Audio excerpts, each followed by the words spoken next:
Stop doing this when you burn wood. You're throwing away a huge chunk of your heat.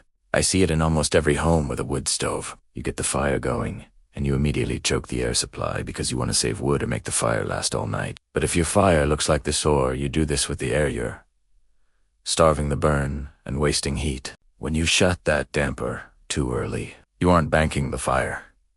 You are turning your expensive hardwood into smoke instead of heat. You are literally sending energy up the chimney. In this video, I'm going to break down the physics of why this happens, and then I'm going to walk you through the exact 3-step process to fix it. I'll show you the quick fix and the 2 signs you're doing it right. But first, we need to talk about why the low and slow method is dangerous. Many people think a smoldering log is efficient. It isn't. Wood combustion happens in stages. If you don't have enough air velocity, you never reach the temperature required to burn the gases released by the wood. Those unburned gases condense on your glass, and in your chimney is creosote. If you are constantly cleaning black glass, that is your stove screaming at you that you are doing it wrong. A clean burn keeps the glass clean. Are you doing this without realizing it? 1 to 10-second test to know for sure. Go outside. If you see smoke, you are failing the test. An efficient fire has almost invisible exhaust. Here's what's really happening.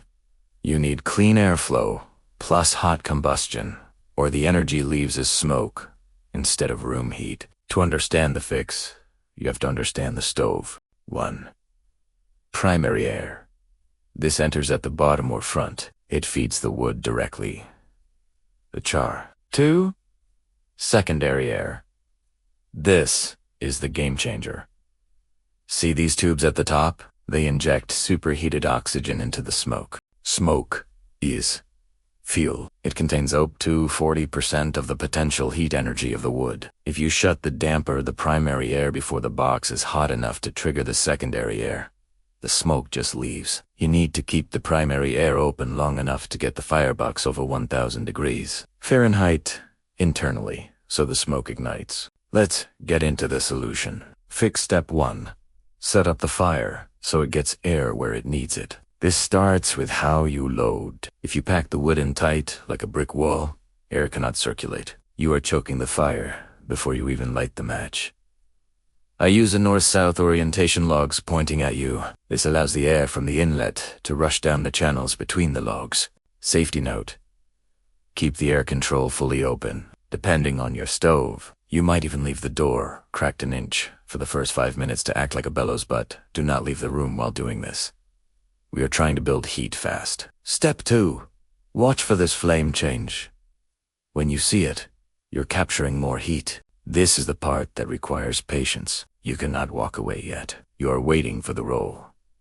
Initially, the fire is frantic. The flames are attached to the wood. But as the temperature rises, you will see the flames detach and start rolling around the roof of the firebox, near those tubes we talked about earlier. Look for this.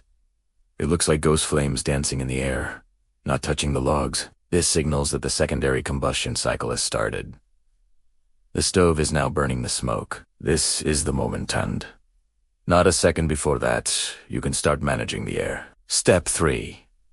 Here's when to adjust the air and when not to. Do not slam the air from 100% to 0. That is how you create creosote. You must step it down.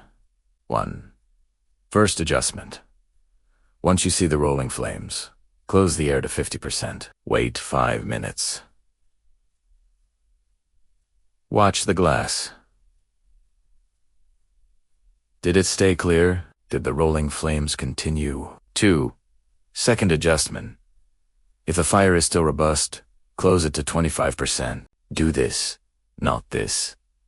If you close it and the flames suddenly disappear and the box goes dark, you've gone too far. Open it back up immediately. You want the lowest air setting that still maintains those rolling, bright secondary flames. Now, some of you will try this and say it doesn't work.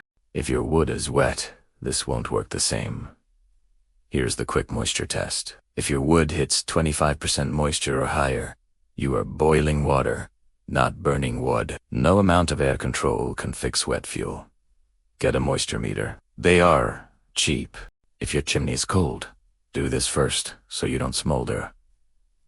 A cold chimney has no draft. Before you load the big logs, burn a small top-down fire with kindling to push the cold air out of the stack. Now compare. Less smoke, steadier heat, and you'll burn less wood for the same warmth. Recap. Set it up for airflow. Wait for the flame change. Then adjust air at the right time. It's a simple cycle, but it changes everything. Comment heat, and I'll drop the simple checklist. Subscribe for more wood burning efficiency fixes.